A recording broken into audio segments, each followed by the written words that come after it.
soft red goons. 99, episode 99 of the Shlicketty DooCast. So I'm your host, Aaron Forsyth. It's 99. We're almost there, Loft Ballooners. And I got my buddy Mike over here in the right. The closet. There's it. All right, here we go. Episode 99. Can't believe we've done 99 episodes of this thing weekly. What were we saying a few whiles back? It's like, if you had 99 of anything, it'd be a lot. That's a lot. Yeah. Yeah. I know. Except money. That's the only thing. Yeah. If you had 99 guitars, it's a lot. If you had 99 M&Ms, that's a lot. That's a lot. Yeah. If you had what does 99 M&Ms look like? I don't know. Yeah, you'd be double-handing it for sure. I mean, what are we talking? Like a cereal bowl? Sure. Yeah. Yeah. Cereal bowl. You think 99 would be that? Or 99, say, Bud Lights. What would 99 Bud Light? Well, I have seen 99. Blue Ribbon sells 99 if you get in a 24, long thing. 24 pack, like a case. Yeah. So like 4 cases is you know, 96 or whatever. All right. So it's not terribly a lot in terms of that because they're packaged neatly. But I'm curious about the M&Ms, like peanut M&Ms. Oh yeah. Like peanut M&Ms. They're bigger. What does 99 of those look like? Probably more than 99 standards. I'm curious. Does it fit in a cereal bowl, or would that be too much for a cereal bowl? 99. Let me think. Well, if you figure, I would picture like a handful would be about 25 in a hand. So 4 handfuls. Yeah, it'd be about a cereal bowl. Yeah. You'd have a little mound of a cereal bowl. Yeah. I feel like I'd be pushing it, but yeah. Yeah, the peanut ones would of course be more. Yeah, you know, here's a fun fact. The actual M&M's shape is the most efficient shape to get a bunch of small things to fit together as tight as possible. I heard this somewhere. Why is that? Yeah, the standard M&M, not the peanut M&M. Correct. The disc. The flattened, you know, ovoid sort of thing. Is that why they make pills that way? I think so. Why they don't make like Advil, say? Yeah, or you know, like Dramamine, like motion sickness pills or whatever, that sort of thing, or aspirin. Yeah. You know, a lot of times. You're right. To fit into a square, that is the most efficient shape to randomly. Because they can just sort of like fit on top of each other and just sort of slide in there, and they kind of get packed. Because if they're all perfect spheres, I think it would take up way more space than those. It does, because the contact points on the spheres is just that point in the middle, and so then there's all this negative space on the top and the bottom all the way around. The sphere is not efficient. Mm-mm. No. No. All right, we're opening this up. You ever have a Topo Chico? Topo Chico? Yeah. This is the plain one, so it's kind of lame. Is that water from Mexico City? No, it's seltzer water. It's just mineral. Well, yeah, seltzer mineral water, carbonated. From? A little expensive. Monterrey, Mexico. Dude, you drinking Mexican bottled water? How much are you paying for that? Oh, well, I mean, that's probably where the company's at. This water's probably, you know, if we read the fine print, it's probably going to be like, okay, we're from Michigan. Yep, doesn't really say. Well, here we go. Made in Mexico by... the one place they say, don't drink the water. Right? Yeah. But you can buy it here at an exorbitant rate of money. Wow. So imported seltzer water. I don't have a bottle opener. Oh, no. Oh, don't do that. I don't have a lighter. Do you have a lighter? No. Do you have something square that I could go pop? Remember how we used to use a light? Here, I'm gonna use a pen. You're gonna break that pen. Oh, you're right. Yeah, it's giving way. All right, we got to find it. We can't use teeth. No. All right. Well, I guess I'm not gonna have my Topo Chico. God darn it. Well, I'm gonna go to Plan B. Plan B for liquid. Wegmans ginger ale. Let me check one thing real quick. Oh, he's checking. Yeah, do your ginger ale. Yeah. I like the ginger ale seltzer water. Because it just smells like ginger ale, but it doesn't taste like it. You just get the effervescence of the gingered ale. You ever have a real ginger ale, though? authentic ginger ale, man, that'll pucker your asshole up. Well, like the ginger beer? Yeah. Oh, yeah. Or if you go to the co-op, one of those hippie stores, and get real authentic ginger ale, it's fucking, whew. It'll. Oh no! You know what? I did one time. I got a 2 liter. That ain't no Canada Dry bullshit. No. It wasn't Canada Dry. It was some other. But real ginger, you know it when you get it, because it'll. Man. Yeah. It'll open your sinuses. Yeah. It was a punch in the nose. Yeah. For sure. It was a lot. Mm-hmm. I think I used it for mixing those drinks. What I used to do, and then with the cran pomegranate and then vodka. Yeah. Yeah. But like you said back in the day, that's a lot of sugar. A lot of sugar. That's why you got to go these, if you're playing a long game. Yeah. Because I think it was a ginger soda or something like that. Yeah. So, a little later on the show, guess what I got? Something from Amazon. Oh, wait, is this another Temu purchase? Temu! Oh my We're going to God. play show and tell. I got stuff from Temu. Well, keep in mind, this whole bag... $7. No, a little higher. 14. This round I went $14.98. 14, that's what I said. But I got a lot of items in here. $14.98. So it's going to be like... I even totally forgot that I ordered all this. Oh, so did you order them separately? Well, yeah, it was one of those kind of things where it's like, everything in your cart right now, if you do this ding, ding, ding, is free shipping. And I was like, all right. So I went to my cart and I was like, this is what I got in my cart. And, and they're all low dough items, get this free, add, and spin the wheel, ding, ding, ding, ding. So yeah, so trust me, I'm not Mr. endorsing Temu here. I just do it I think it's funny and fun. If you got a little in the Venmo, I always deal with about $22 floating randomly there, and I take the $22 and I'm like, all right, let's order something. Let's do one of these deals. Get things ordered. You forget about it. 2 weeks later, the Temu bag shows up, and you go, oh yeah, I forgot about that. And then it's like show and tell, So does it come in that plastic bag? Well, this one did. Oh, Sometimes there's separate items. Like there's times when I've ordered small stuff and they all come separately. But to this round, since I think they just packaged them all together. Let's see if they mention anything. Well, it says Fulfillment Center for Temu. Thoroughfare, New Jersey. Okay, yeah. Yeah, so that's how they were getting around the tariffs, was to just open up warehouses here in America. Yeah. And that's why they probably hit me up every so often with the free shipping, Because, they know, they probably got all this shit in giant warehouses, and they got to move stuff and rotate. That's the same way it is with Amazon. So they just got to get rid of it, And especially these little corny items I got. Should we go right to it, or should we wait? You want to wait or not? Yeah, let's come back to it. We'll come back. Oh, it's going to be fun. Well, I mean, there's nothing super grand in there, like gut-bustingly funny, but I even got something for you in there. All right, so is this going to be like a new segment, Temu finds? What did Aaron get from Temu this week? Yeah, Temu haul. Yeah, it's kind of like show and tell. It's like, hey, guess what came in the mail? Right. We just got a letter. What was that? That was Blue's Clues. That's right. We just got a Temu. Yeah, so let's see. What else has been new? I saw an ad for Temu. It was an ad for an e-bike. Oh, from Temu. Yeah. I don't know if I'd dip into there. They had full-on guitars on there. Oh, yeah. Yeah, but I don't have a spare like 300 to wrist, but I'm like, Jesus Christ, they're showing like, a Firebird, replica for like $298, and I'm like, Yeah, and the crazy part is, they're not that bad out here.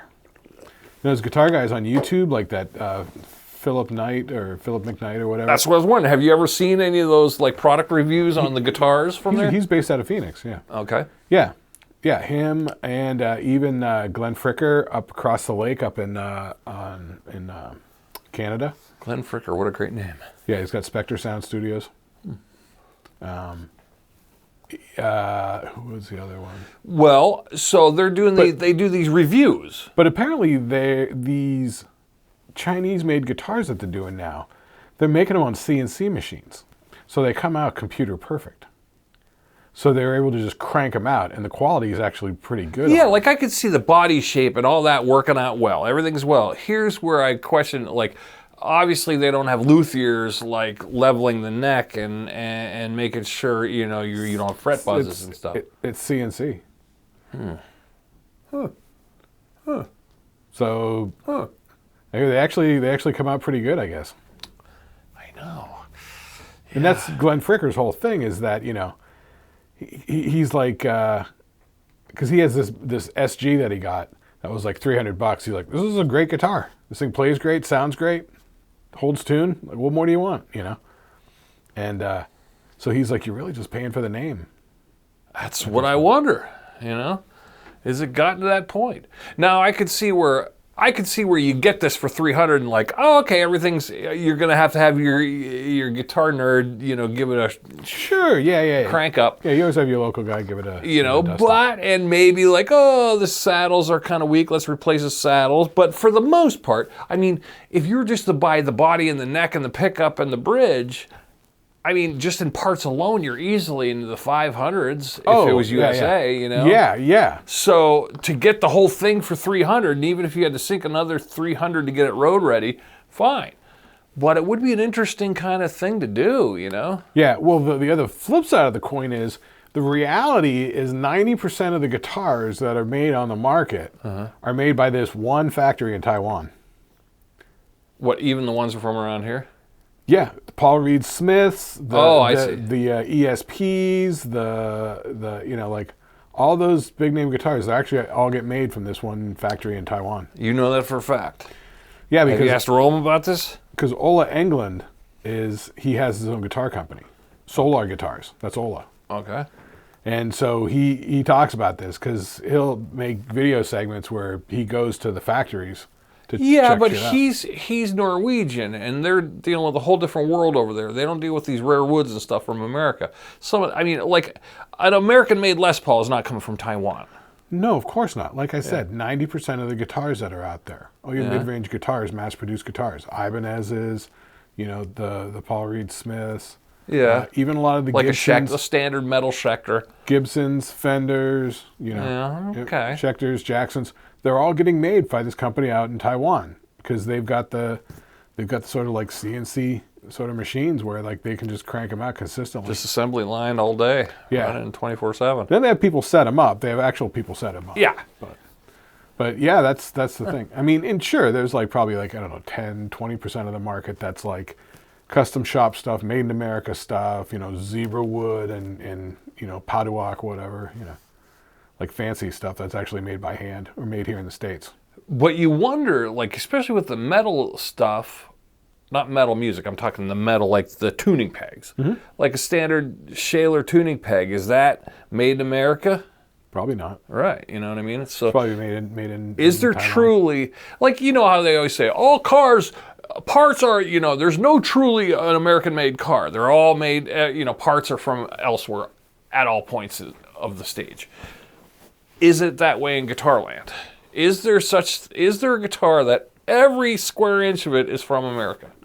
Probably not. No, there is. No, there's 100%. Yeah? Yeah. Stuff like the Fender custom shop stuff and the Fender higher end stuff. Fender's based in Scottsdale. Okay. They have the manufacturing facilities there. You know what I mean? Probably just for like the 25. I'm surprised you never threw your hat in the ring. You threw them a resume at the time when you were living down there. Dude, I don't want to drive all the way up into Scottsdale. No, but I did for a job. It sucked.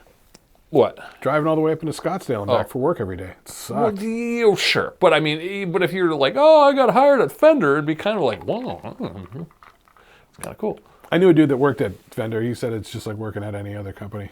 Yeah, that's true. Unless you're like a builder or a tester, you're not dealing with guitars. Yeah. I saw this documentary. It was some lady who like worked at what was Peavey, Down in Meridian, Mississippi. Right. And they were, there's like 10 of them around. It was a pretty small operation. Yeah. It wasn't as big as you'd think, and you go, wow. No. This was Peavey in 1995, Same thing with those Carvin guitars. Yeah. Which something happened with the Carvin name, and now they're just the individual guy's name. They're building those type guitars anymore. Yeah. I forget the name. Huh. But yeah, these sort of, but even like Spectre. Yeah. Spectre was like a small thing. They're German, though. No, Ned Spectre. Huh? The guy that made the Spectre guitars and shit. Yeah. They're not German, are they? I thought so. I thought they were in America. Spectre I thought was, I don't know. I thought they were here in America. No. Or a friend of mine had a Kubicki bass. Yeah. He said he needed to get those are those sort of headless ones. Yeah. With the tuners at the end. He said he had to get a hold of them one time to get a part for that tuning mechanism at the bottom. He called up, Philip Kubicki answered the phone. Huh. It's like these small manufacturers that, I know Lakeland. When I got my Lakeland, it came right from Chicago. Yeah. Yeah. Yeah. Yeah. Those guys are Fender. Yeah, they're pretty accessible, I think. I think it wouldn't be hard for you to get No, but that's what I'm saying. For the main small, dude on the line. Yeah, for the small manufacturers, that's sort of stuff that are doing like small runs of things. Yeah. It's like the old school. Like in 1989, it would have never happened. Whereas nowadays, like you said, your buddy could call up now, Kubicki. Hey, Mr. Kubicki. Well, depending on if it's a small shop like that, where it's like, Yeah. like they're only making like, 1,000, 1,500 instruments a year or whatever. Yeah. Or like Carl Thompson making those basses. That's true. That's true. So I never really had an interest in making my own instrument. I mean, I don't mind like bastardizing something, but yeah, making my own from scratch seems like a lot of work. I have a couple buddies who kind of do that. And it's like, that's cool. I get it. But do they really truly play great? I don't know. I mean, you'd figure that, after you make, a certain number of them or whatever, you kind of get it dialed in and you can kind of get things set up, but yeah, it would take you'd have to make literally, I would say, 15, 16 guitars till you started churning out really tight-ass killer ones. Maybe if you were one of those guitarists, not guitar players, guitarists, who were really particular. You've jammed with these sort of guitarists that are super particular about things. Of course. You and I aren't that way. We were bass players. And the bass player is always the most pragmatic person in the band. Because nobody starts out playing bass, and at some point somebody goes, well, we need a bass player, and somebody goes, all right, I'll switch to bass. Yeah. So the pragmatic guy ends up being the bass player. But you would just play guitar and sing. So you're not like worrying about, like you're not the guitarist, you're sort of like rhythm guitar sort of thing. Yeah, and I mean, I knew dudes who could make their own amps and stuff like that, and, make boutique amps and things like that. I would be more likely to make an amp. Yeah. Yeah. Because that seems, especially like an old tube amp would be like a tube amp, whatever. That'd be kind of interesting. Yeah. I don't know anything about it. I used to have those books for putting together electronic effects. The Craig Anderton books that he had. So you could build yourself a delay pedal, a distortion flange, Interesting. Yeah. He had one design that I always thought would be interesting to try. He called it like a tri-overdrive or tri-distortion or something like that. It would take the signal and split it into 3 different frequencies, distort them each, and then bring them back together. Huh. Yeah. Well, you deal with circuitry every day. That's what you're working on. No, not circuitry. You're just making boards. It's more. No, I'm not doing the circuit board stuff. That was last year. This is more like just electrical sort of components. Like wire and little connector lugs and like screwing things together and hooking up all these relays and stuff like that. I'm not like soldering like electronics components like little. Do you ever get nervous when you're near your power in the basement and stuff like that? You go, okay, let's flip a switch. No. No, like the fuse box? Yeah. No. You don't get worried about a fuse box? What if somebody said, what if somebody goes, here's your new fuse box, Mike, put it in yourself? Do you think you could do it? Now, if the basement was flooded and I was standing in water, I would be nervous about touching the fuse box. Well, who wouldn't? That funny, be like, have I seen this in a horror movie? Is this a bad scene? Well, that goes into the old, we were talking that one time about how long you'd last, or how, in the zombie apocalypse.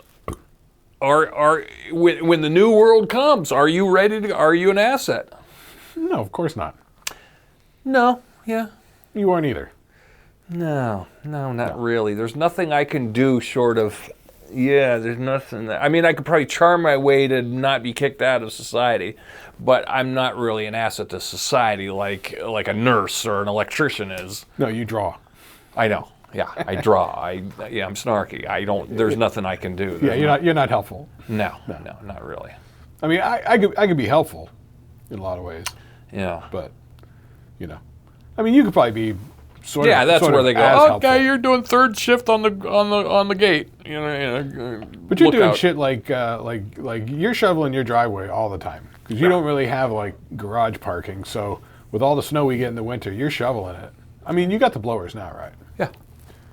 But before that, the first couple of years, weren't you like Oh yeah. heaving and hoeing? Like that was a Heaving lot. and hoeing. Yeah, I still heave and hoe. Because that one year you were out of town and the blizzard hit, and you came home and you couldn't even get in your driveway. Yeah, it was literally chest high. Chest deep. Yeah, that was a lot of digging. Yeah. Yeah. Yeah, I've done it. I've dug out of that shit. And I don't mind. It's kind of fun. There's something weird about well, snow's different. That's not like digging a ditch. Snow is fun. No. It's clean.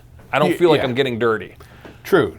And you don't really get the calluses as much. 'Cause you got the gloves on. I don't like getting dirty or muddy. Like there's no way in hell you would get me to like swap out a toilet or plunge a grease trap. Ugh. Yeah. Or dig a ditch. Yeah, I don't like that stuff either. Plumbing. Homie, don't play that. I'm not going. I don't want to get dirty. Speaking of digging the dishes and stuff like that, is it just me, or I feel like digging a ditch, like you see in movies, like burying a body, like digging like a 6 foot. They always say 7 foot 6 hole. feet is a magic number. I mean, Is that so critters can't get to it? I think so. Yeah. That would take a really, really long time. Yeah, 6 feet. Yeah, it'd be like, well, I'm 6 feet high, so it'd be as tall as me, deep, and then Right. long ways to fit a body down there. You know what I mean? Right. So that's a lot of, That's a long time. Yeah, I could see going the first 3, but you'd have to get down in there, and then there's a point when, because I've shoveled height, and you could only throw the snow, and in this case dirt, up so high before it hits the top of the mountain and rolls back down. You know? So 6 feet down there. Yeah. No, that's a lot of work. It always seems like in like TV and movies, they always make it seem like it'd be like half hour to dig a hole. I'm thinking like all day. That is one thing I'll give Walking Dead that. Walking Dead would be like, oh, okay, yeah, somebody dies midday. Yeah, by sundown, they're like packing it down. They're done by midnight, And by that's night. probably with multiple people digging. Yeah, there's always 2 or 3, they're Man. doing shifts. But they at least, you're right. But the old Hollywood used to be like, okay, we're going to dig a ditch. Next scene, okay, hand me the lemonade. Then again, man, I feel like a lot of that sort of older Hollywood stuff is like, those people are like World War II veterans. They probably know, like, that was a big tactic of hiding from the artillery shelling, was to dig a hole and get in it. Like maybe those guys could dig faster. Yeah. I don't know. Or maybe softer sod. I don't know. We live in the north. Things are clay and different. Yeah, that's a thing. That's definitely a thing. Like digging a 6 foot hole in Florida might be different from digging a 6 foot hole in Canada. Because it's sandier, could be rockier, could be more clay. Yeah. So there's thick tire that. pack sort of thing. That is definitely a thing. Yeah. I mean, if it's a drier, sandier type soil, yeah, it's probably. So yeah, like a Louisiana grave is a little easier to make than a Maine grave. That was the thing in Pet Cemetery, Right. where they went up to the old Micmac burial ground beyond the barrier, and it was all stony. Mm-hmm. Well, that's it. The soil of a man's heart is stonier. Yeah. Pet Cemetery. So okay, here's one. Right. So you seen all those murder cliches. Mm-hmm. When they go, okay, I'm gonna go to the hardware store. I'm gonna get a bucket, some duct tape, and a shovel, and then they get the lime. What are they doing with that? What do you do with lime? There's lime and there's lye. Okay, yeah, I'm confused. Okay. So, did you ever see Amadeus? Amadeus? Yeah, the movie. Oh, with Paul Giamatti? No, with Tom Hulse. What? Tom Hulse and F. Murray Abrams. Oh, yeah, no. Oh, okay. Paul Giamatti would be funny. Well, he did that John Adams. That's probably what on I'm HBO. Okay. That was really good. At the end of Amadeus, they throw Amadeus, throw his dead body into a mass grave, because so many people died at that time. I don't know. Oh, because of plagues and. Yeah, not the plague, but yeah, some sort of sickness, flu or something. Yeah. And then they threw lime on top of it. So at that point, lime dust. You'll find this out if you read Aztec. Okay. You need to read Aztec. Okay. Yeah, I gave you that book. I know. I have it on my nightstand ready to go. Crack into it. Yeah. Yeah. So what do they do with the Lime dries out the bodies. Okay. It sucks the moisture out of them. All Turns right. it into a mummy. So that it's not a rotting, festering pit. Remember on Mythbusters, anytime like they did tested the myth about somebody bought like a virtually brand new Corvette for $2,500 because someone had been killed in it and the body rotted in it. You know, so they did an experiment with a pig carcass and it all starts rotting and turning into this putrid liquid. Ew. So the lime makes that not happen because the lime sucks all the moisture out of it and dries it out. So it's Okay. more like a mummy. So that's lime.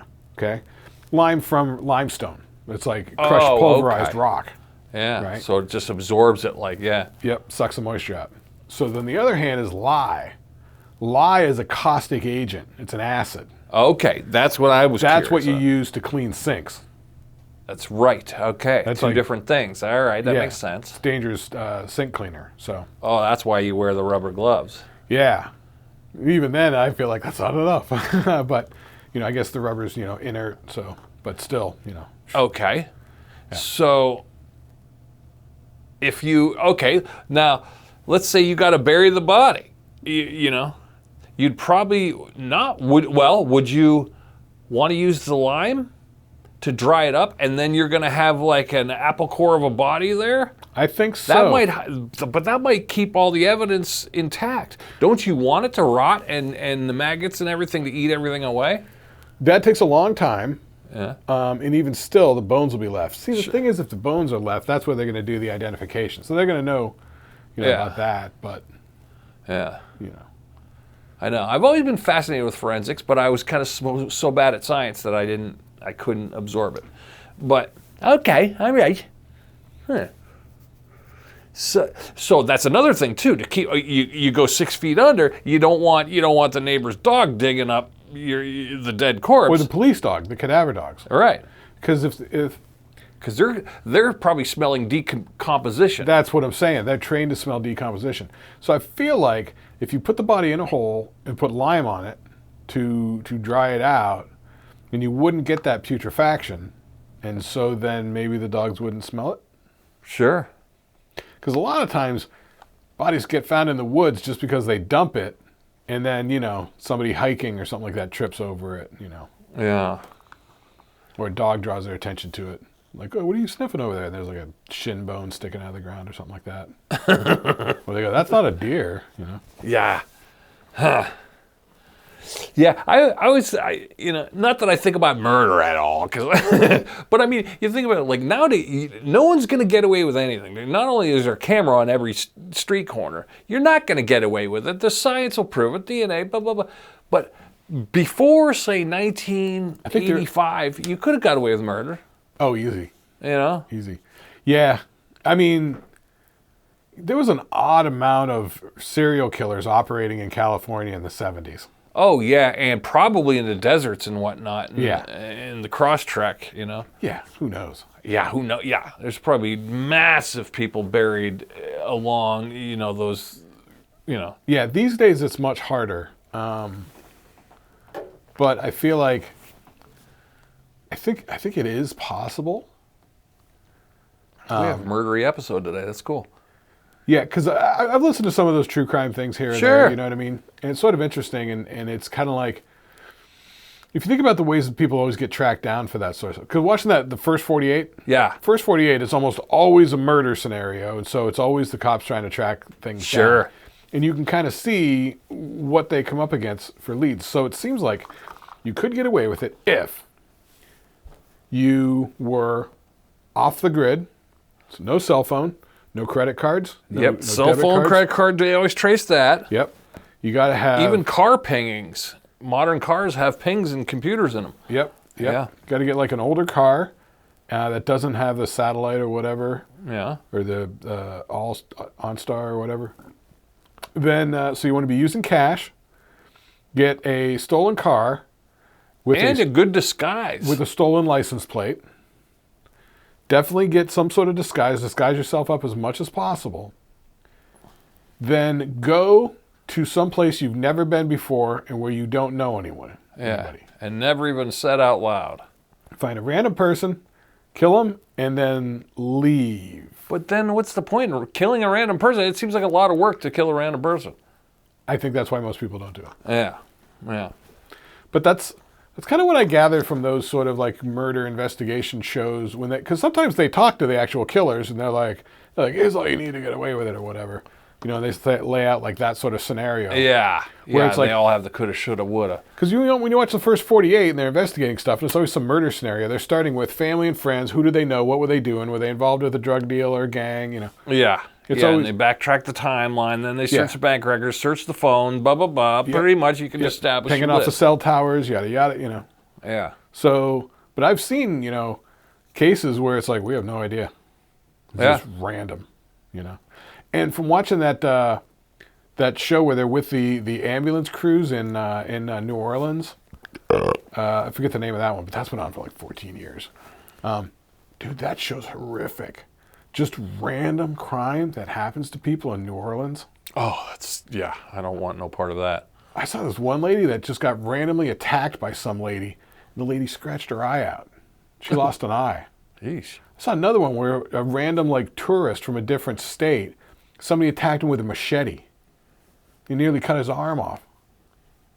It's like fucking That's insanity. It is. It's horrific, and it's like terrifying. And it's like, oh my God.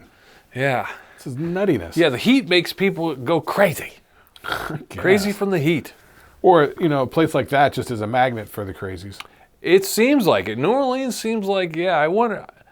Well, wasn't the murder rate capital weirdly like Salt Lake City, Utah or something like that a few years back? Was it? I thought so, or Kansas City or something like that. Something weird had the high, and then now it's like Reno, Nevada or something like that. But it always like the highest murder rate. But you're right. I feel like New Orleans would be like, whew. New Orleans is a little crazy pants. Yeah, a little hot, a little humid. Yeah, everyone's going cuckoo. Man. Like you even notice a lame old Erie here. You notice crimes happen here and there. Blah, blah, blah. You get one a month, whatever here. But boy, you go into late July into August when it's hot and the crime rate's up. Everyone gets kooky.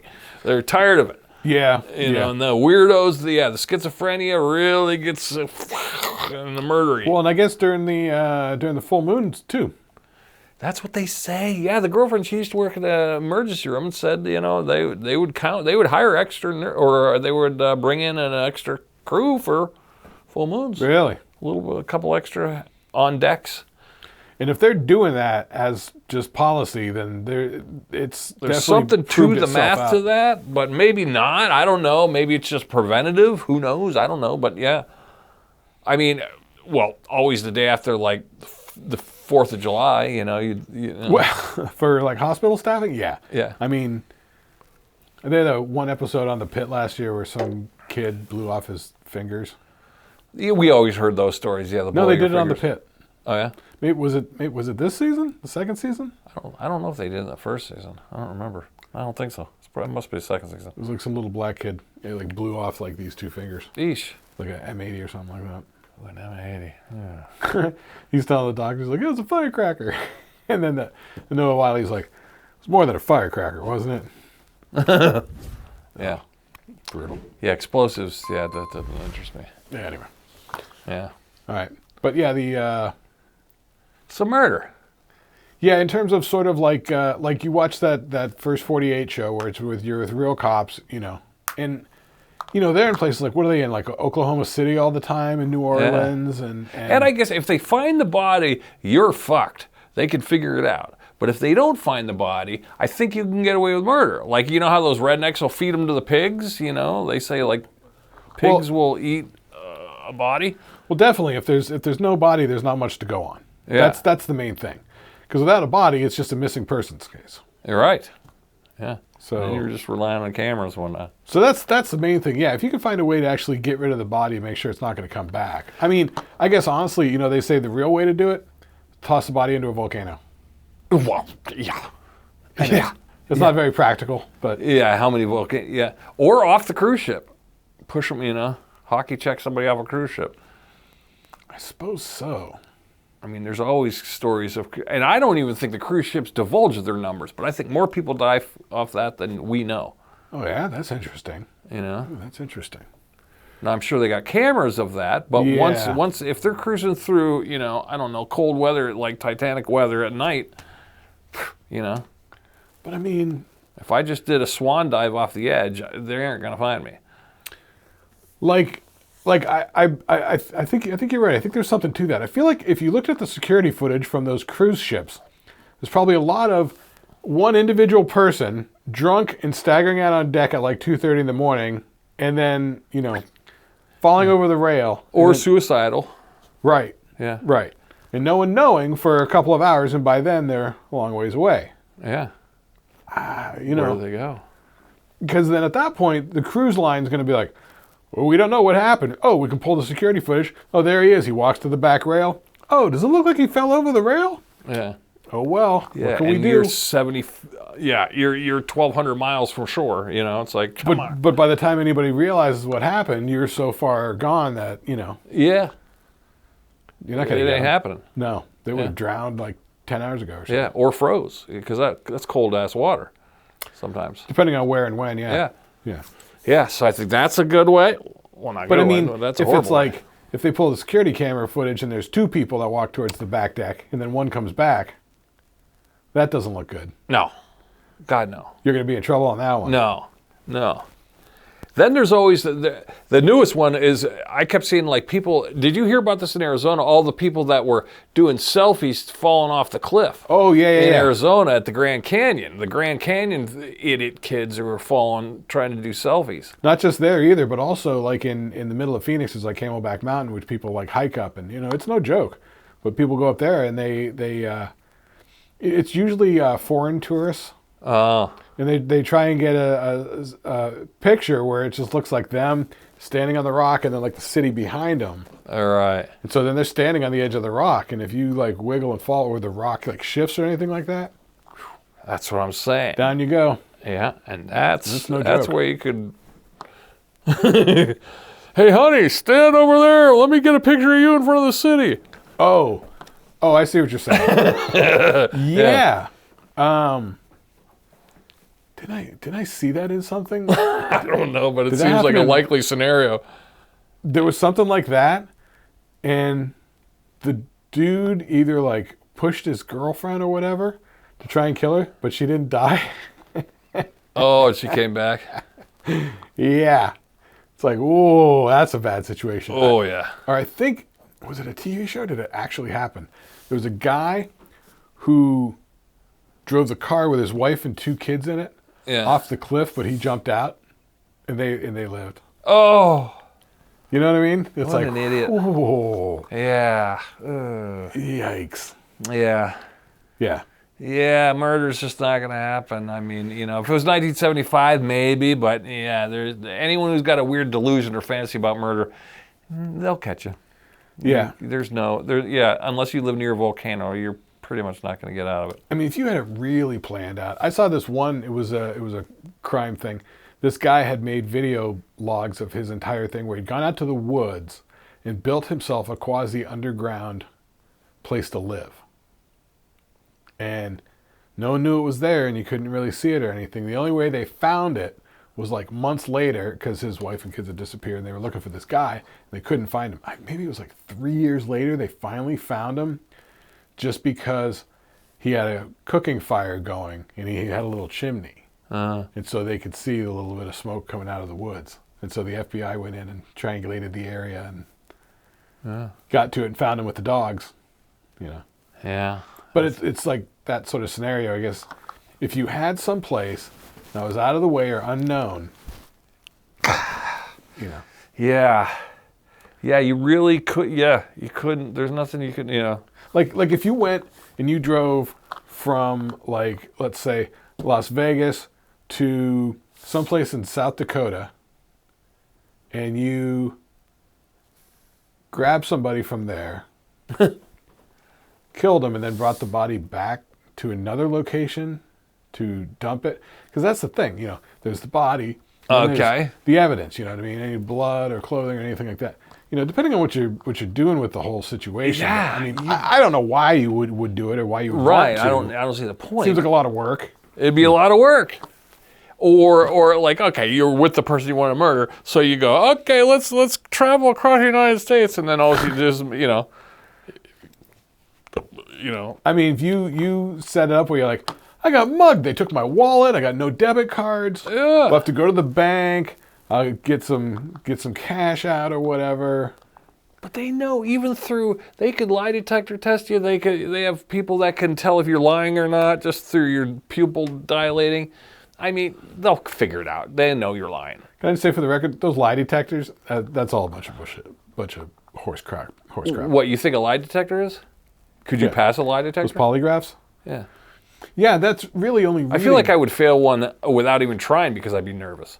That's the thing. If you're nervous, that's all it reads. Yeah. It reads galvanic skin response, which is how much you're sweating on the surface of your skin.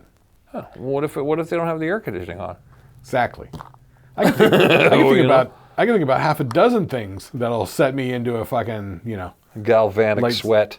Yeah, like sweating. I'm galvanic sweating over here. Yeah. Yeah. Yeah. I mean, yeah. Huh. I get that like 10 times a day. That's why I got to have a fan on at work. Yeah. And then you go for a murder rap because you ate some El Fuego hot fries. Which, speaking of which, okay. Travis Walton. Oh, the Fire in the Sky guy, Yeah. alien abduction dude. Yeah. Okay. I just saw a recent interview with him. Now they're saying he's full of shit. No, who's saying that? I don't know. I saw an article. They said he was full of shit. They're full of shit. Yeah. Yeah. I thought he was one of the more credible ones. He is. Yeah, because he's kind of podunky. He is. Yeah. Yeah. He was talking. I forget who he was talking to. Yeah, it was an interview from like a few months ago. I don't know if he's got a new book coming out or something like that. He does? Something like that. Yeah. I want to say he was just at something. He was like a main speaker at some UFO thing, Yeah, because he was People talking. pay top dollar to see Travis Walton live. Yeah, because he was talking about the fact that He's got an agent. since it's all now, but when it all happened and stuff like that, he was like all he wanted to do was just kind of go back to work, and he got married, had a couple of kids. He worked a job for like 27 years in some like wood mill or something like that. It was like manufacturing, and he was saying that he found that throwing himself into work helped him like sort of like not dwell on things or not think about things. Because he had kind of mild PTSD kind of symptoms. Yeah, and that's what he was talking about is sort of like he's able to sort of like be a little more objective about it now and recalling it and not reliving the PTSD so much when he thinks about it, because the whole thing was he didn't know. He said that he was mostly worried that experience somehow had done something to him that was going to like, give him cancer or radiation poisoning or something like that. I'd be nervous of that too, because you're literally in space. I'd be worried about like heightened radiation or mercury levels. But now he's like an older guy, and none of that has really happened, so he kind of can let go of that, a lot of that anxiety that would cause him. Because he is older than us. I wonder if in our lifetime he will die. Mm-hmm.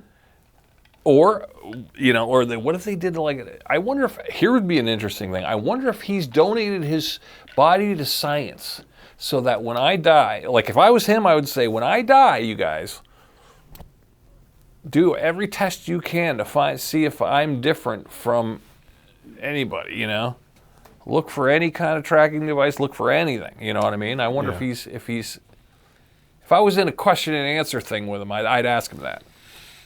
Are you going to donate your body to science? Yeah. I mean, depends. Or would he go, I'm an organ donor? And you go, no, don't give away your organs. I mean, that may preclude you from being an organ donor. What if you needed a kidney and it was Travis Walton's kidney? Would you be nervous? I don't think so. You don't think so? Nah. It'd always be in the back of my mind, though. But the thing was, the way he was talking about it was that it was more like he got out of the truck and walked towards the thing and he got blasted by something. Yeah. And then he said it was really just them fixing him. They weren't probing him. They weren't doing any of that sort of stuff. They were just trying to fix him from whatever damage he got from getting blasted by whatever he got blasted with. Yeah, it was some kind of, the light that came down wasn't like, Right, they weren't trying to hurt him. He just shouldn't have been there. It was accidental. Yeah, he shouldn't have been there. But he got hurt, it was like an industrial accident. So they were just treating him for that. Because the whole thing is like... But what were they doing? Did he ever mention or speculate what he thought the aliens were doing? No, and the guy was asking him, like, when you were in there, did you notice this or that about things? You know, he was asking about the types of aliens. Did you see any writing? You know, what was the ship like and this and that? And he was saying that he didn't pay attention to a lot of details because the whole time he was just thinking like holy shit, what is this? I got to get out of here. Yeah, you know, like we that all sort would. of thing. Yeah. Yeah, so he said it was just mostly a lot of like panic sort of thing, and he was like, you know, scared and like screaming and like, yelling, and that really upset the aliens. Wow. And then he was saying that how they finally brought in some aliens that looked almost sort of human, you know, like blonde Nordics or whatever, because they realized, the aliens seemed to realize that it's the only thing that might calm him down and make him stop yelling. Yeah. You know, which we all would. And you're talking a rednecky guy in 79 or whenever this Something went like down. that. So you're, yeah, of course he's not going to be able to, Yeah, I feel like it was 79, 78. Like I feel like if you or I got abducted now, we wouldn't, I mean, sure, we would shit our pants, but I'm pretty sure we wouldn't be like, oh my God, we'd still, right. We'd be scared shitless, but you would still at least have enough wherewithal to pull it you and I together, are sort of, we're familiar with it enough that it's not going to be like, oh my God, what's happening? Yeah.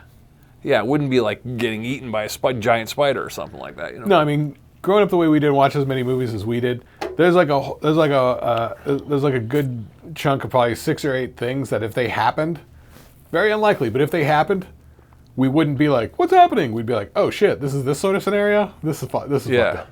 Yeah, or like if there's like a Texas Chainsaw Massacre guy chasing us, we'd be like, oh, okay, I think I know what I should be doing here.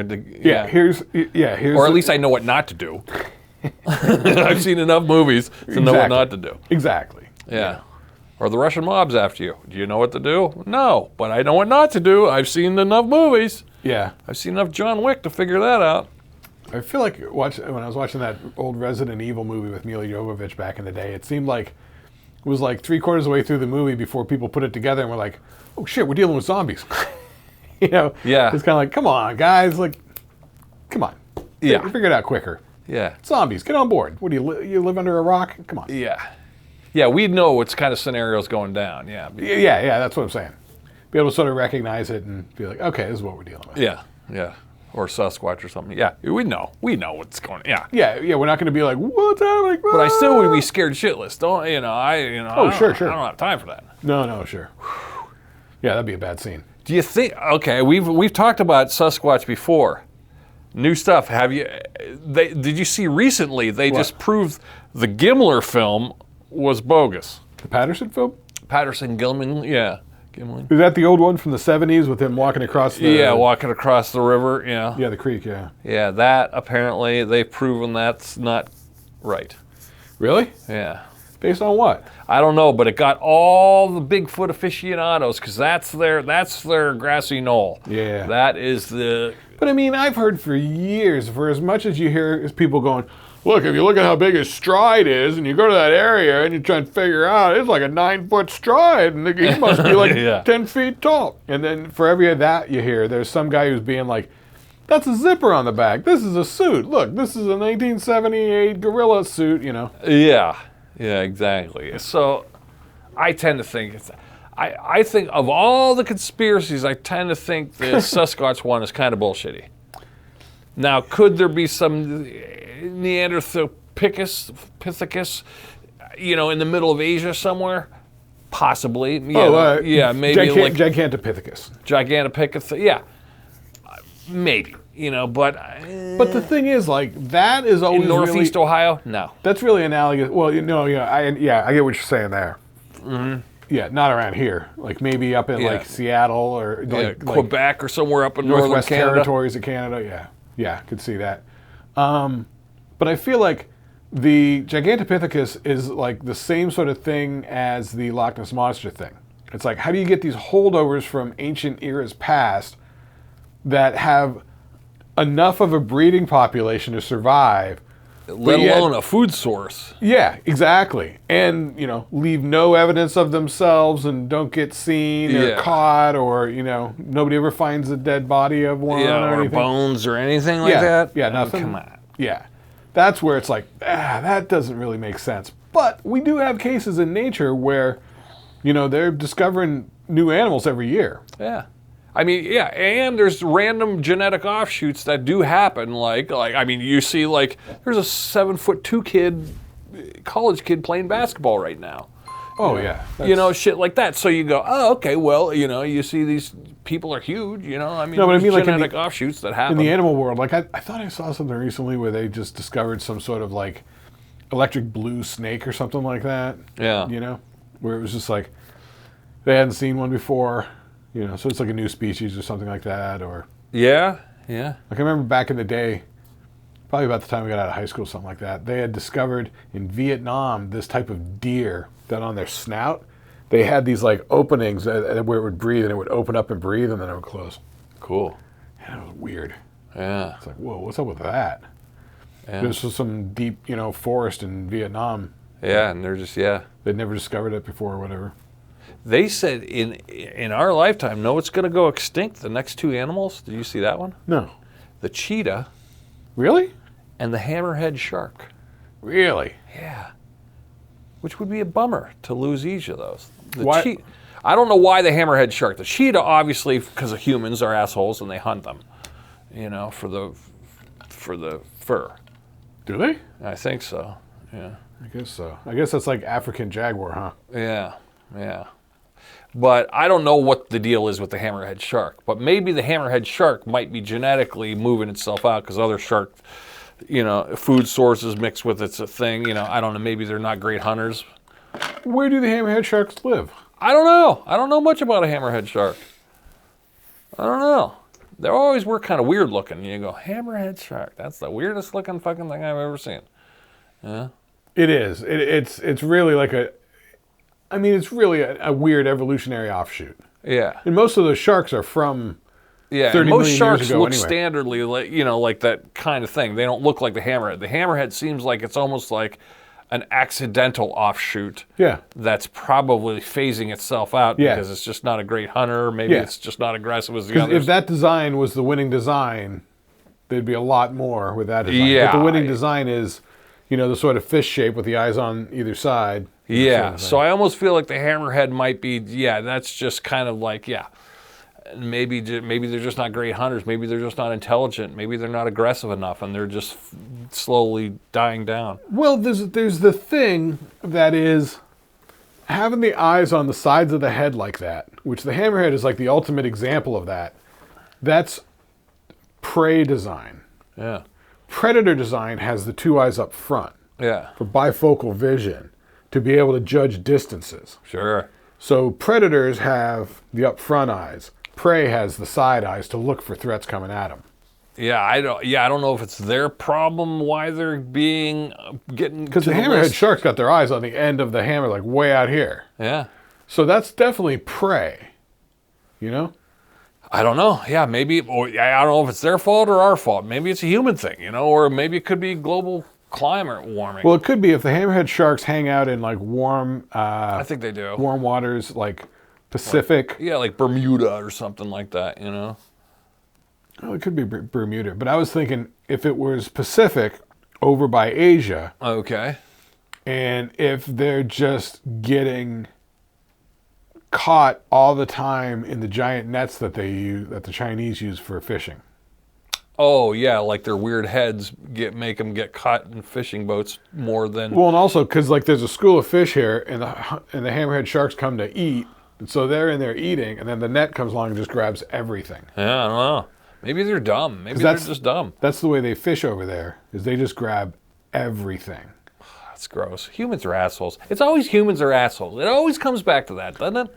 Welcome to Earth. People are dicks. Humans are dickheads. Yeah. They ruin everything. They're like I know. They're like the teenagers in the action movies that stow away and humans ruin everything. Okay. Yeah. We're going. We're doing this because we got to watch time here. Well, we're doing all right. We're doing good on time. You want to crack into it? We're going to crack into Temu. Temu show and tell. This isn't that great, guys, so don't get your hopes up. It's not like I got anything super funny or humorous. But this is what $17, $18 gets you. So 17, 18 bucks. All right, let's see this one. What is this? Well, here's an individually wrapped. Well, it's flat. Okay. Small. Oh, this was the one thing I was looking forward to. A universal battery tester. Oh my God, I have like 4 of those in my house. Oh, do you? Yeah, man. The battery tester is the best thing to have. I never had a battery tester. Oh my God, we used to have them when I was a kid, and it got to where like I didn't have one for so long, and it always made me nuts, you know? Because especially like back in the day, like playing and stuff like that, the 9-volt in the guitar, you can't have that go out in the middle of a gig, you know? Yeah, this even has the thing, yeah. So I started getting, they're these cheap plastic battery testers. You can put the 9 volts, you can put anything That's in them. what this is. Yep. Hey, dumb question. Does it take a battery? No. Okay, all right, because I was like, wait a minute. Just the testing subject. Okay. But how's it? But So yeah, it knows those what it's doing. It'll light up. Like if I was to open this up right now and put a battery to it, it would. Here. Okay, let's check it out. Okay, let's open her up. Battery tester. Okay, throw me a battery. Yoink. I'll just get up and walk it over. All right, we're gonna do this. I mean, I do owe you some battery chuckings. Now you got to make sure that the polarity's right. Okay. Well, yeah, it has a little thing that says, "Oh, C or AA. Here's AAA." Well, you just gave me a double A. But you got to look for plus and minus. Plus. The polarity. Plus is up, so yeah, plus is up, minus is down. Yeah, cool. Okay. Oh, there it is. And a little LED thing went all the way up. It went doodle-doodle-doodle. And she is 9. Well, 1 point. She's fully charged. What does it say? Does it give volts? Oh yeah, it says 9 volts. No. Or 15 volts, 1.5. 1.5. Yeah. Yeah. 1.5. Yeah, this Energizer is good. AAAs, AAs, Cs, and Ds are all 1.5 volt. Yes. All right. There you go. Battery tester. I never had a battery tester. Oh, they're super handy to have. Like I said, I've got like 3 or 4 of them because they were just these cheap little ones. I feel like they were coming with something. Like when I buy these rechargeable batteries that I use for the film gear, like I would. It was like, you know, you get those plus the little battery charger because they're like $2 battery chargers sort of things where it's like maybe I bought a 3-pack or something like that. I've got them all over my house. I got one on my desk. I wish, it's funny, like in music times, I used to run wirelesses all the time, and I would just, when in doubt, I would just change the battery. I should have just tested the battery. Yeah. Okay, what's this? Okay, we're going to open this up. Oh, this is a bag of adapters. This is a multi-pile of adapters. Oh yeah, what kind? Okay, here's one that's 1/4 inch to 1/8 inch. Quarter. That takes the 1/4 inch. Okay, and then there's 1/4 inch female to 1/8 inch male. Yep, you gotta have. Here's 1/8 inch to 1/4 inch. That's good. Here's one for 2 female 1/8 inch. Yep. That's a good one. A duo of that one. And here's another 1/8 inch to 1/4. So those are audio adapters. Audio adapters, yes. So you got one 1/4 inch to 1/8 inch, one big to small, 2 of the small to bigs. Yeah. And then, one, 2 1/8 inch stereo barrel connectors. Yeah. Good score. Good to have. Okay. Oh, what do we have here? Oh, we have ankle socks for the summertime. We have 6 pairs of ankle. Wait, more than 6. 1, 2, 3, 4, 5. Oh, yeah, 6 pairs of ankle socks. What? Dude, let me know how that works out for you. Well, I feel like those are going to be made out of tissue paper. They look thin, but I was thinking for summertime. These were more for summertime because I like to have my ankles kind of, free balling a little bit when it's hot out. But I don't want to have stinky feet, so you got to wear those in your sneakers. Yes. Oh, here, yeah, I got 3 of these, but I got one for you. Here. Wait, I'm gonna throw it over. There it is. How about these? You haven't seen these two. This is the whole. It's funny. This is the whole reason why I got stuff from Temu. Or this whole order is because of these. Because I was like, I wanted something to put guitar picks into. Oh, are these those cases that they used to have when we were kids? Yes. And I thought these little squeeze cases would be good to store your guitar picks in. Funny. Or they're mainly change purses. I remember these when we were kids. Yeah. We used to get them free from the bank used to give it to us. I can't get mine open. Yeah, it's got the slit in the front, and when you squeeze it, it's supposed to open up. Yeah, they're little change purses. Sometimes they used to have logos on them like, oh, First Savings Bank. But they're keychain holder, you could put a spare key in there, change. But I thought to myself, these would be good for, ready for this? These would be good for the next item, which is guitar picks. Oh my God, did you buy plastic picks? Yeah. Oh my God, I can't use plastic picks. Well, these ones have a little thumb thing on them.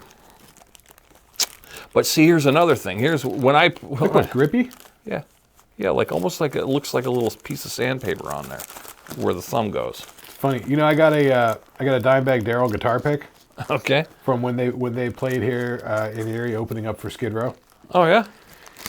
Yeah, it was like me and Hall went to it. We ran into somebody that we knew or something like that, and he had gotten Dimebag Darrell guitar picks. Weird. Yeah, so Dimebag Darrell was having his tech take an X-Acto knife and put 4 deep cuts. Oh, yeah. Because when your hand gets sweaty, you'll lose them. Yeah. There's another little hint too for all you rockers out there. When I was playing guitar, I would have white picks because when it falls on the stage and you're in the dark, you want a white pick. True. Or I threw them up in the air and I would catch them, for like a little showboat thing. But I could always catch a white pick. When you have a black pick, it's gone. Black.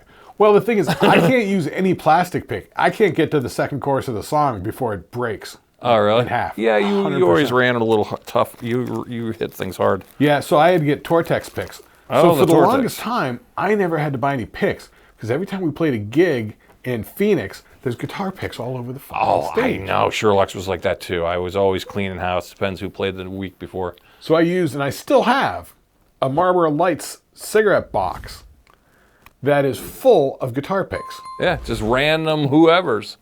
Not random. They're all Tortex. Wow. Because if it's not Tortex, I'm not picking it up. Plastic guitar picks are useless to me. Oh. The only thing they're good for is doing that or sliding down the strings. That's good with the plastic picks. But I like the plastic disposable picks. Like I said, I use them white. I throw them, catch them good, but drop them all. But I'm always grabbing. And I even put I know this is hokey, but I have that thing that goes on your microphone No, you stand. need to. That, If it slips where out of you your line the hand, picks up and you have about 20 picks clip-on there. one. Yeah, I did that because I went through a lot of picks. Yeah. But it was handy. Got to do it. Oh, and here's another toy. Oh, I remember this. Wait. Let me finish up my Tortex story. Okay. So I always had, and I still have, the cigarette case with the Tortex picks. All colors, which the different colors are different thickness. That's how tough they are. Yeah, that's So true. I I have the red, the remember orange, the the green yellow, one. the green, the blue, the violet. I got all of them, but There's only a always couple green of them. one. So after a couple of years of, here when I moved to Erie and I was, working on writing the album and stuff like that, I was finding, under heavy usage, the picks I liked the best were the ones that I always thought I liked the best, the neon greens. They're just the right amount of stiffness for fast guitar picking, but a little bit of give so that it doesn't tear into the strings. So I went and I finally bought a pack of the Tortex guitar picks. First time I've ever bought picks since I was 13. Wow, yeah, that's true. So I bought a bag of 20 of them, 30 of them. Yeah, for years I just acquired picks. You Yeah. just always had a dish Because full of picks. they would fall on the stage and then, Yeah. because especially if you're the last band or something like that, just picks all over. That is true. That is true. Pick them up, especially the Tortex ones. Yeah. Now you might like this one. Any one of you handy dandy types out here. This tool is a handy dandy tool. Look at this. Oh, okay, I know what that is. Okay. Does it have a name? It's a pocket screwdriver. No, it's not a screwdriver. Not screwdriver, but hex. It's for hexes. nuts. Yeah. Yeah, you can go 8 to 17 there and 3 to 8 there. But if you have this is good to have, because like say you got to do a lug nut and you don't know the size of your lug nut, you ever try to get into your thing and you go, oh, okay, what size is that? No, it's not going to fit. No, it's not going to fit. No, it's not going to fit. Well, this will right in there. Yeah, it's super Only annoying. bad thing about that is you don't have the control arm like you would on a socket. No, not for a ratchet. But for a one-off, it's a good tool to have. Right, because it's flat like that, so you could either keep it in your pocket. Yeah, if that was your thing. Or It's almost like a sizer. Like you could throw that on and be like, okay, it's 5/8 of an inch. Right. That's what I was thinking. I was almost like, this could help me, like, because there's been times where it took me 15 minutes to figure out which one it is. My eye isn't that great at what this socket is, this hex is supposed to be. So but this goes clink, sticks it on, figures it out. Oh, okay, it's that size. All right, let me grab the right socket head, and there you go. So it's a good handy dandy little tool. Handy tip for that sort of thing, if people don't know. If you go to the hardware store, they have an aisle with a whole bunch of bins with all the different sizes of screws and types of screws and nuts and bolts and all that sort of stuff. If you go in that aisle, they'll have on the wall a sizer. Oh, yeah. So if you've got a screw or a bolt that you need to match, you Yeah. can take it in and find what hole it sticks in. It'll tell you the size and how many threads per inch. That's good. Yeah. So that way you can match it up so you know you're getting the right size one. And last but not least, I wanted to test one of these for putting two pedals together. Oh, double ender. Double ender. Why are we even using those like 1/4-inch cords that are like short? Patch cords. Why even have it? Why don't you go right to the fucking source? Ka-junk. Well, because the problem with those is they don't have any give. So if you've got two pedals together with that rigid double ender between them, and if you bump it or it gets tweaked or something like that, it'll easily mess up or break the jack in the pedal. Huh. Whereas if you've got the patch cable, you got a little bit of wiggle room where if you hit this pedal, it's not going to mess up the jack. Now, true. if you're affixing your pedals to a pedal board... That's what I was thinking. Yeah, you could get those, stick them all together in a line, like if you're doing like the Velcro, like, and you stick them to it, like, and it's not moving. That's what I was thinking. But then again, if they're all stuck together, you got to get all those pedals, if you want to take them off, you got to pull them all up together. Because if you try and pull one pedal, lift it up off the Velcro and pull it away, True. It's going to twist it. So that's the problem with those is you don't get that little bit of give, that little bit of wiggle room. Oh, I got an idea. I know. I could use my hex tool to open my bottle. Maybe, be careful. Yeah, I know. This is probably, yeah, it doesn't fit. The bottle is too thick, but we're gonna see if we can't. No, not gonna work. No, not gonna work. Not gonna work. Nope. Okay, sorry. I thought that would have been classic if I could have opened my Topo Chico with it, but no. Okay. Yeah, and I thought I had my multi-tool down here somewhere. I know. How many times, like every keychain, everyone's got the old bottle opener. We used to have thousands, I got them all over my kitchen. I got 1,500 bottle openers. I haven't needed, yeah, back in the day when we were hanging out at the bars, when we were playing We used lighters with our cigarettes. Well, yeah, I mean... I could just widge it right there and I used a Bic and pop it open with a Bic. Yeah, but you couldn't use those cheaper ones because they'd snap. True. I mean, I got to the point where I could, but yeah.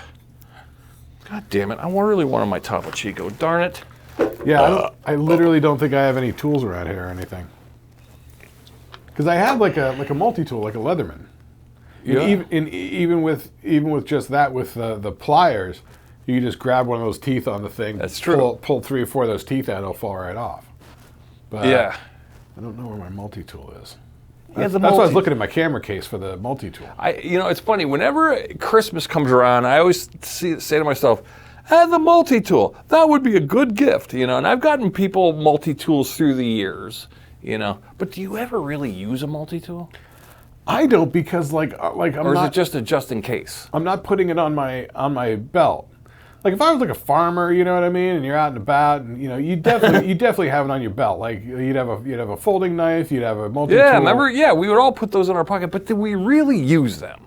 That's kind of the thing. It depends. I mean, like if I was a grip, like on a film set or something like that, oh yeah, you get a tool belt, you got all sorts of things. You got tape, you got electrical tape, you got spike tape, you got gaff tape, you got, gloves, you got measuring tape, you got, all sorts of things like that. And especially like a Leatherman, like a multi-tool. Yeah, my old guitar tech would have, he'd have multiple versions of them. You have a crescent wrench, but if you're a grip, you gotta have a crescent wrench, you gotta have a little string on it. Yeah. That you can tie around your wrist. The wire cutters were the most handy. That's what I would want, like needle nose pliers and wire cutters.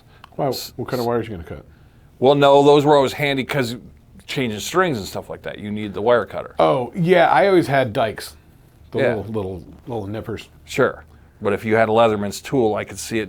Okay, I got the Leatherman tool. Yeah. I think it has cutter on the pliers on the Leatherman.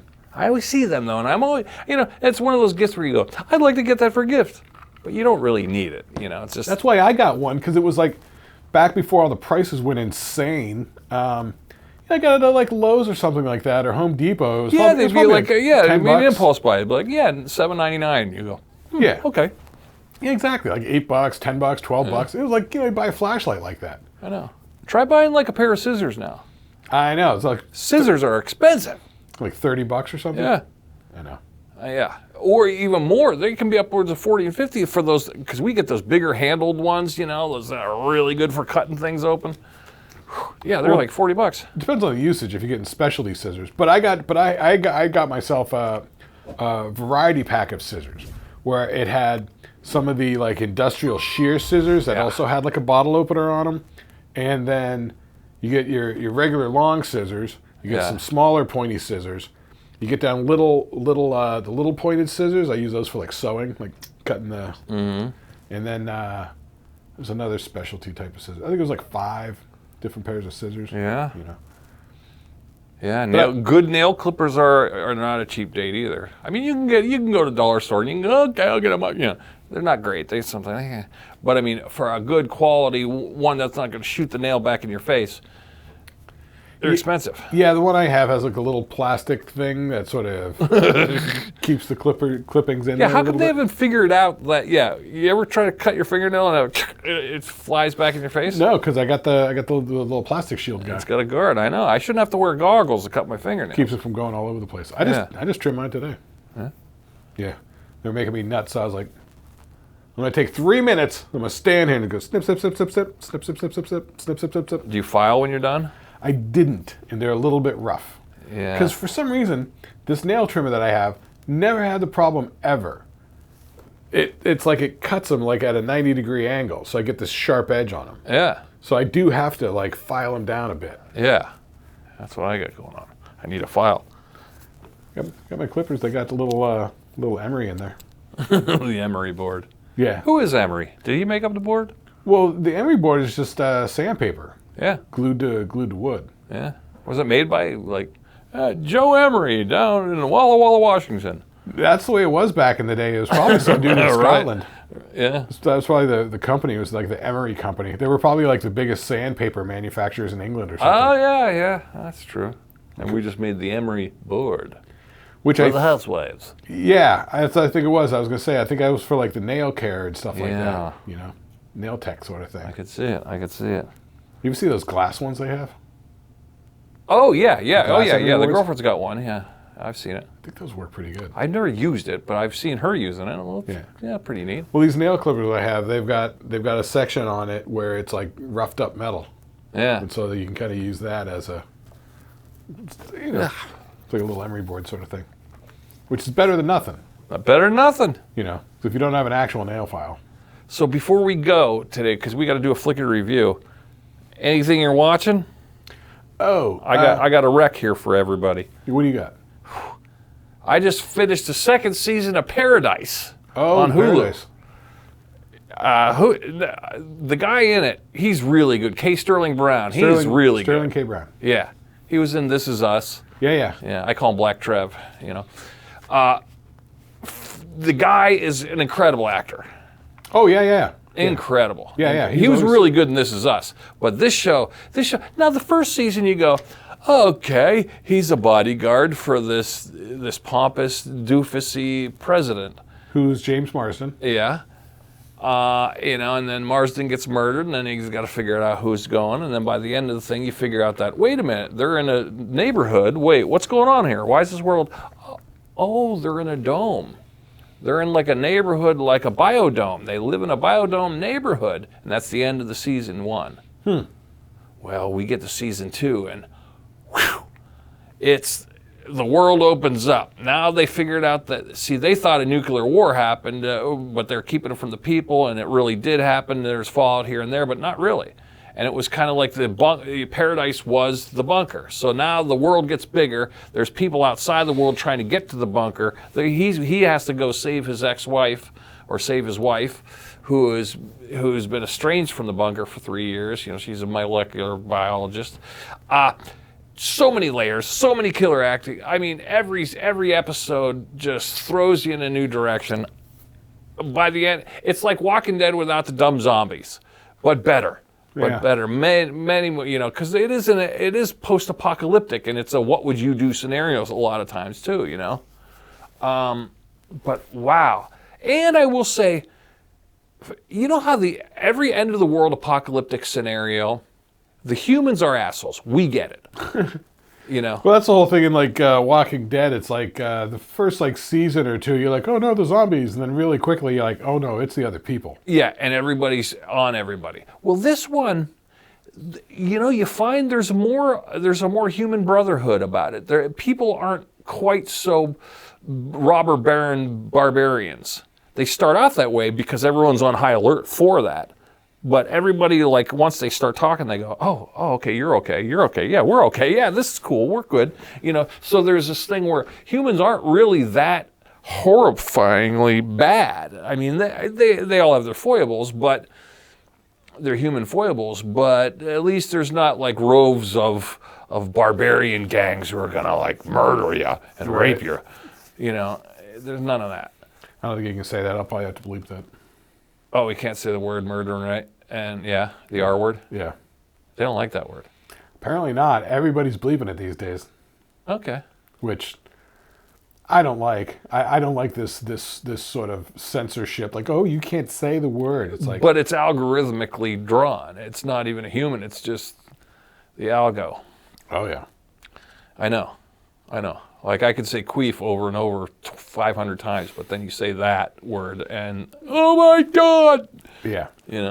But yes, so Paradise on Hulu. You're going to want to watch it. Stick with it. Some episodes better than others, but boy, it just moves you right along. The pacing's good.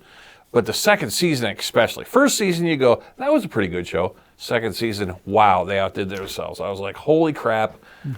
Second season just really elevated the game, which rarely they do.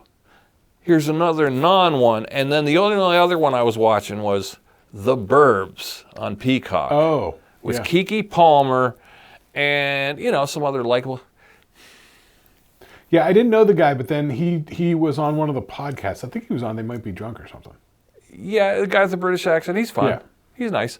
I like his character. I like what they're doing there. The acting's actually pretty good. It's very Desperate Housewives-y. It's campy.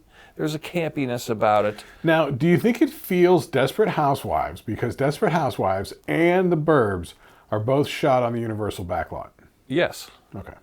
And it has that feel to where everybody lives in that neighborhood, so you've got about 12 characters that are all just interacting, and the world isn't that big, other than an occasional oh, there's the garbage man, or there's the sheriff waving to you.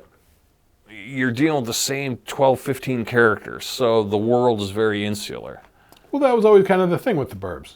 It was always about that cul-de-sac and the 6 or 8 houses. But it just has a campiness that Desperate Housewives did that was almost borderline soap opera-ish. Okay. But well, I guess you sort of have to do that. Yeah. If they were bad actors, this would be unwatchable. But the fact, here's what's kind of saved it. Once again, as we said before in other shows, good acting can really save a bad script or an unrealized script. character. You know, a character can really come to life. Keke Palmer, you forget, she's really good. You know, she's just really likable. You just go, I like this chick, man. She'd be cool to hang out with, or she'd be a great girlfriend. I only know her from a couple of things. I've only seen her in like 2 or 3 things. Yeah. Every time when I think of her, I mostly think of her from that movie, Nope. Oh, yeah. Totally different character there. It's a Jordan Peele sort of Yeah, that's UFO right. She was one. in Nope, yeah. Yeah, Nope, that was a good movie. Yeah, that was interesting. But I will say, but some of the side characters that only have walk-on, you know, some of the other neighbors, really good. Really good.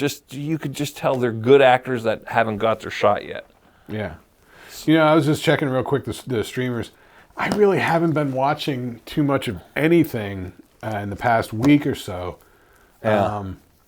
I've watched through so far. I think I'm current with it. Second season of The Pit. Yeah, you were telling me that. But other than that, I feel like I've really just been throwing on stuff in the background or stuff to go to sleep at night. You know, But you haven't found anything that made you go, "Ooh, I can't wait for another episode." That's why nothing was coming to mind. So I just looked at my 3 main streamers just to sort of see, like, is there something I'm not thinking of? You know, we've been watching the DTF on HBO. Yeah, the DTF, I'm liking that. I'm an episode behind, so I might watch that tomorrow or tonight. I have not seen the most recent one. Yeah. But I'm liking the DTF. That's a whodunit. That's every week's different. Yeah, I think that's like a Sunday night one. Yeah, it seems like every week, you know, the investigation seems to go in a different direction. Yeah, just when you think you have it figured out, you go, oh, I see where they're going. Yeah, but you don't. Yeah. Now, did you finish The Chair Company? No, I only got. I'm 4.5 into that. Oh my God. I know. I got to go back. But I was liking it. It was getting weird. Stay on it. Don't lose the thread. Then you'll have to go back and recap because you want to stay current with it. Yeah. I mean, just binge. Are they going to make is that a standalone? They're making a second season. Are they making a second season of that? Wow. I have no idea what they're going to do or how. That's the thing. There's certain shows like that you go, you tied all your loose ends up on the end of the season. Well, that's what we were talking about, the DTF. Because it's DTF St. Louis, and you're figuring, well, next season will just be DTF Seattle or DTF Milwaukee. Houston. You know, yeah. That's where I think they're going. Can you imagine? Yeah. Yeah, that's where I think they're going with it. Really? Yeah. Why would you put just over? I thought you meant seriously Wisconsin. Oh no!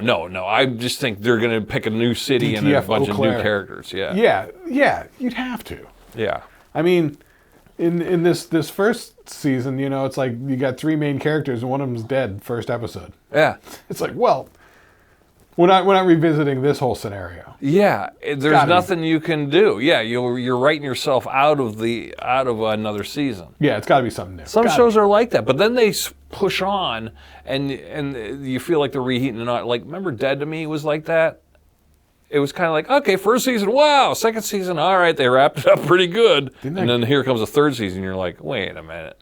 Oh, now you're bringing in the twin brother? You know? You know, it's like, yeah. Okay, all right, let's stop. You know? Yeah. I mean, that was a good show, but right. But where are you going to go with that whole overall story? You kind of... I always said that with Homeland. Homeland was like that, too. The first 2 seasons were award-winning.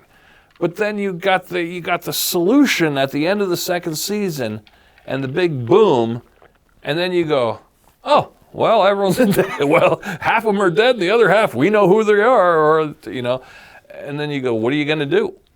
And they kind of did it, and I was like, oh, yawn, okay, all right. Now that was the Claire Danes ones, right? Yeah. First 2 seasons, award-winning, yeah. Third one, then you're like, all right, now we're dealing with new terrorists, and it's like, Yeah, I just been throwing on like old school sort of stuff, sort of background stuff. Like I go to sleep to like that, like season 1 of Lincoln Lawyer. Been throwing on like Home Improvement. Home Improvement? Yeah, that's easy to fall asleep to. That's an odd one, yeah. Yeah, it's like, whatever. Well, I've gone through Seinfeld so many times. And plus, it's hard to go to sleep to Seinfeld. You should pick a new... I swear by King of Queens. I think King of Queens is still pretty award-winning. That and or Everybody Loves Raymond. But then again, I've never seen those. Like, for going to sleep, like that's stuff I need to pay attention to. Yeah. Like, I throw background stuff. Like, Rome was over the other day. He's like, you know what I watched through recently? Batman and Batman Returns. You know. Which ones are those? The 1989 Batman with Michael Keaton. Oh, the Keaton. Oh, yeah. And then Batman Returns with Michelle Pfeiffer. Danny DeVito's Penguin. Like, that one's pretty dark. I don't remember it. I know I've seen it, but boy, it's been a lot of years. I think he was saying he watched them on a plane or something like that. Really? But yeah, those are on like HBO or something like that. Huh. Give those a shot. Weird. So Anton First, that's the production I don't know designer. if I'd like it, though. Or do I just suspend belief and just go with it? Suspend your disbelief just for those 2 movies. Yeah, just kind of like turn off the critic and just let it ride. Yeah, we're not watching the Batman Forever because that's Val Kilmer, and then we're not watching the Batman and Robin with George Clooney and everybody else. But the first 2, because they're the Tim Burton ones. They're the ones with Michael Keaton. Yeah, they're a little cartoony. They kind of play. They kind of almost feel like a better version of the old Adam West done normal. Well, the thing is, like the production designer Anton First, when he did the first Batman movie, it's so note the differences in production design between the 2. Because in the first one, it's super grandiose. The buildings, the angles, it's like the old 30s comic book. Yeah, they wanted comic book angles. Yes, and it's very exaggerated. Like the statues are like huge, and the buildings are gigantic, and they got blimps flying through. It's like very taken to the extreme. The second one, they dial the scale back a little bit, but it's still got that tone, but it's a little less cartoony and exaggerated. Okay. Yeah. But that second one is that whole intro with Paul Rubens as Penguin's father. That lady that's the mother. Oh wow, yeah, that was It's very like 1930s. I mean, you look at the way that it's framed. It's like a comic book. Yeah. And the framing of the shots and the design of everything, and it's. Did you rewatch it?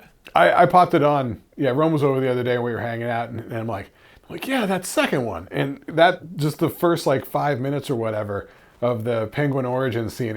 Man, that shit's dark.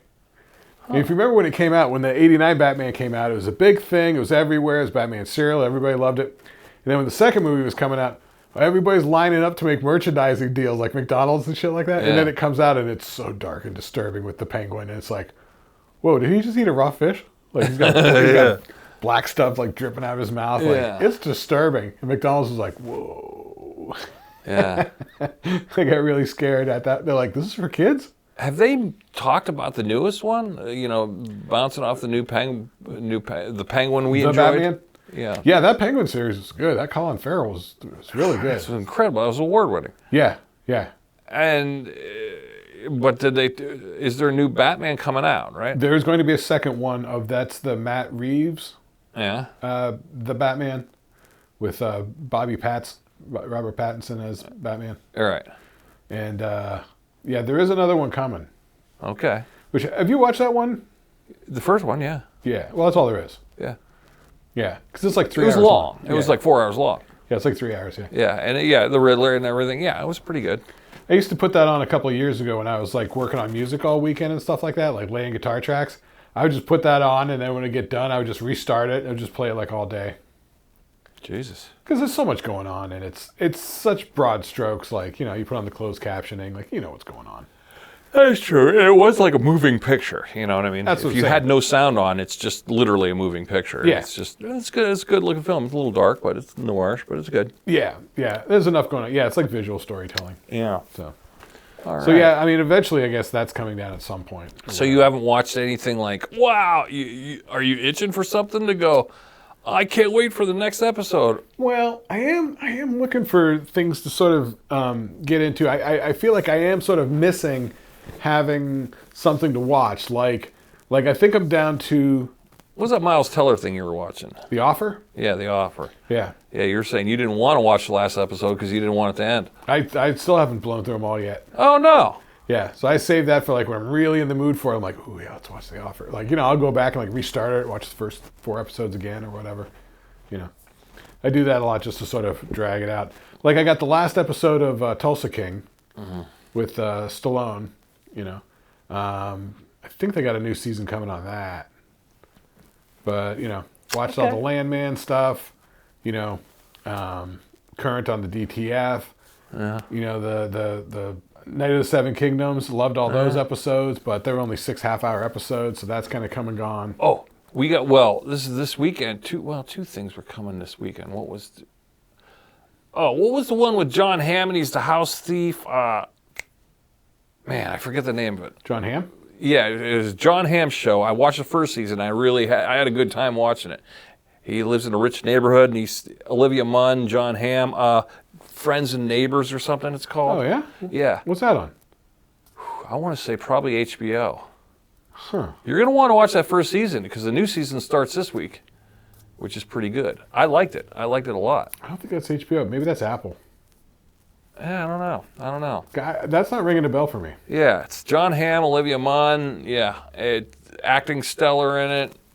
Yeah, that one's totally worthy. Olivia Munn. She used to be on G4. Tech TV, G4. Yeah. Oh, really?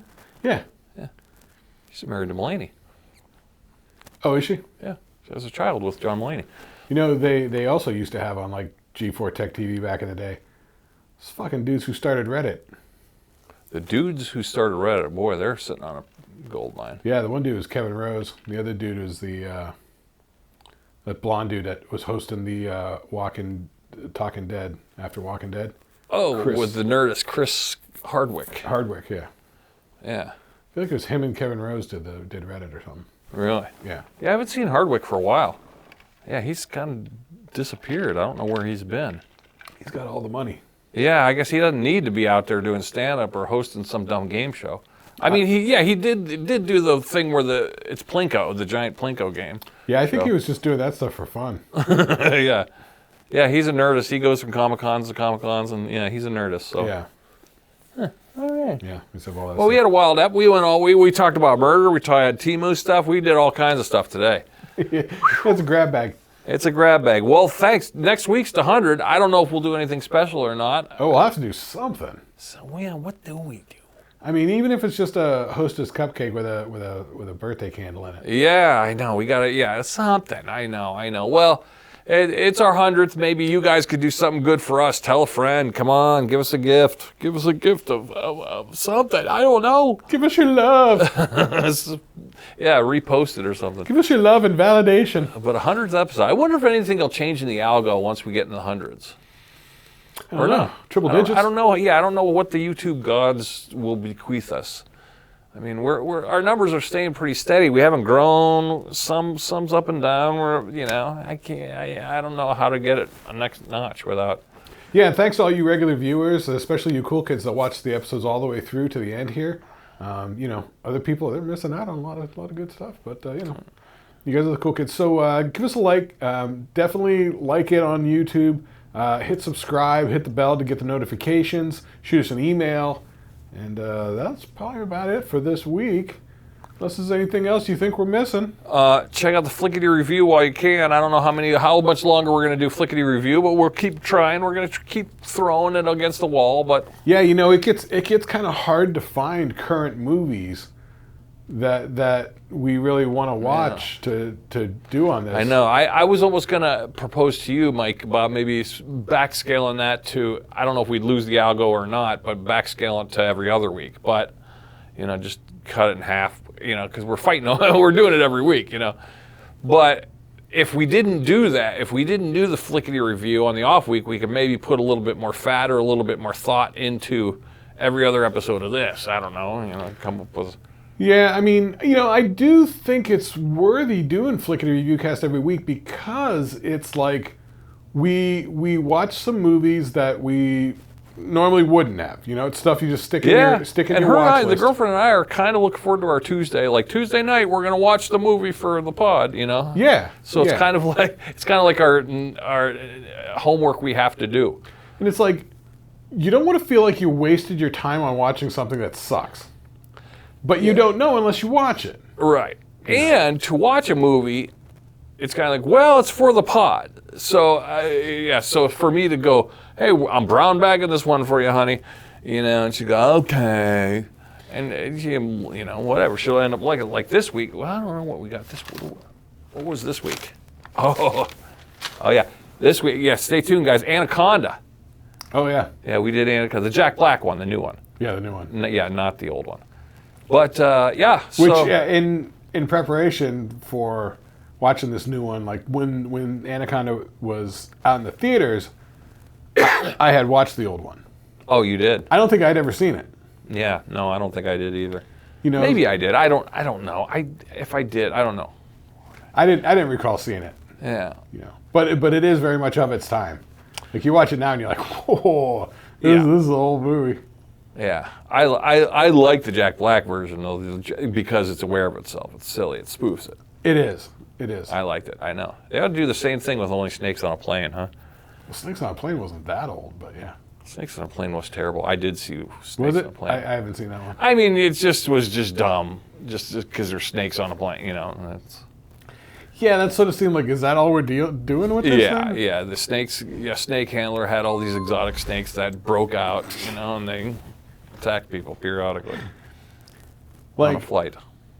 I feel like they should have crossed Soul Plane with Snakes on a Plane. They could have. Like they're having like a disco dance soul party on an airplane, and there's snakes loose. Right. Yeah. Get some humor and murderous Yeah. and gratuitous boobies. I mean, get some jiggling and wiggling, Snakes and titties. right? Yeah. That'd be Well. See, then you got a movie. I know. Titties and snakes. Oh, I just realized that. What? I forgot to turn on my blue light. Oh, yeah. You don't have the blue light on. All I right. forgot to turn it on. No Kmart today. All right. We're out. All right, Have a later. good one, guys.